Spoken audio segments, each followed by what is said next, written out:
ሙስሊሞች ሆናችሁ ተጠንቀቁ። እነዚህን አራት ምልክቶች በህይወታችሁ ውስጥ እያያችሁ ከሆነ ከአላህ Subhanahu Wa Ta'ala እየራቃችሁ ነው ማለት ነው። ሸይጣን ይህን ቪዲዮ እስከ መጨረሻው እንዳታዩት ስለሚያደርጋችሁ ሁላችሁም በትዕግስት ይህን ቪዲዮ ጨርሱት። ቪዲዮንም ራሳችሁ ጋር እንዳታስቀሩ ሁሉም ሰው ጋር በማድረስ እስከ የውመል ቂያማ አጅሩን አብራችሁን ተካፈሉ። አንደኛው ከሰላትና ከቁርአን እየተዘናጋችሁ ከሆነ ነው። ያለ እነዚህ ሁለት ነገሮች ወደ አላህ Subhanahu Wa Ta'ala መቃረብ አትችሉም። ስለዚህ በእነዚህ ሁለት ነገሮች እየተዘናጋችሁ ከሆነ ከአላህ Subhanahu Wa Ta'ala እየራቃችሁ ነው ማለት ነው። ሁለተኛው ደግሞ ወንጀልን ትሰራላችሁ፣ ነገር ግን ቀልባችሁ ውስጥ ምንም አይነት ጸጸት እንደዚሁም እዝነት አይሰማችሁ።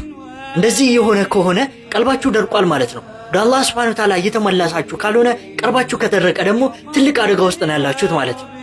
ሶስተኛው ደግሞ አላህን ማታመሰግኑ ከሆነ በህይወታችሁ ውስጥ የሚያጋጥማችሁ እያንዳንዱ መከራ፣ ችግር በሙሉ የአላህ Subhanahu Wa Ta'ala ፈተና እንደሆነ አውቃችሁ አላህን ማመስገን አለባችሁ። ያለበለዚያ ግን ከአላህ Subhanahu Wa Ta'ala ርቃችኋል ማለት ነው።